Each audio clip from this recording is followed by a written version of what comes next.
ఈరోజు CPIML new democracy ముఖ్య కార్యకర్తల సమావేశం నంద్యాలలో నిర్వహించడం జరిగింది.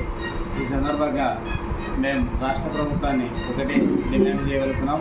గతంలో వైసీపీ అధికారంలో ఉన్నప్పుడు ఏవైతే జగనన్న కాలనీల పేరుపైన ప్రభుత్వ భూములు కావచ్చు, ప్రైవేటు భూములను కావచ్చు, మరియు పేదలకి సొంత ఇంటి కళ నెరవేరుస్తామని చెప్పేసి మాజీ ముఖ్యమంత్రి చెప్పడం జరిగింది.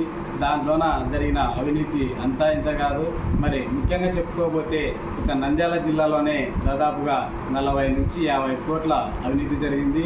100 ఎకరాలు ప్రభుత్వ భూములను ప్రైవేటు వ్యక్తులకు, వాళ్ళకు కావాల్సిన కార్యకర్తలకు వాళ్ళ పేర్లు, అసైన్మెంట్ భూములను ఆన్లైన్ చేయించి వాళ్ళకు అనువుగా ఉన్న వాళ్లకు ఆన్లైన్ చేసి ఎంఆర్ఓ రెవెన్యూ ఆఫీస్లో రికార్డులు తారుమారు చేసి, మరి ఇదే విధంగా వారైతే ప్రభుత్వం ఏవైతే ఇళ్ల స్థలాలకు ప్రభుత్వ భూములు కొనుగోలు చేస్తుందో, ప్రైవేటు భూములు కొనుగోలు చేస్తుందో అందులో లిస్టు వచ్చే విధంగా వీళ్ళు తయారు చేసి ఇక్కడగా లోకల్గా ఎవరైతే వైసీపీ నాయకులు ఉన్నారో చాలా పెద్ద ఎత్తున కుంభకోణం జరిగింది. దీనిపైన తగిన ఆధారాలు మా దగ్గర ఉన్నాయి. దీనికి సంబంధించినటువంటి మరి ఉన్నతాధికారులు దీనిపైన ఎంక్వైరీ చేయాలని చెప్పి మేము డిమాండ్ చేస్తున్నాం. మరియు ఇదే జిల్లా వ్యాప్తంగా నంద్యాల జిల్లా అయినప్పటి నుంచి కూడా ఒక డోన్ ప్రాంతంలోనే దాదాపుగా ఒక 170 ఎకరాలు ప్రభుత్వ భూమి గోల్మాల్ జరిగింది.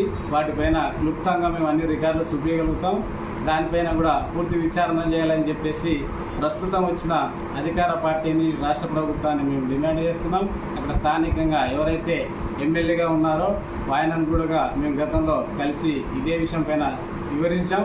మరి ఆయన కూడా తగిన నిర్ణయం తీసుకొని అన్ని విచారణ చేసి వాళ్ళ పైన చర్యలు తీసుకుంటామని అని చెప్పడం జరిగింది.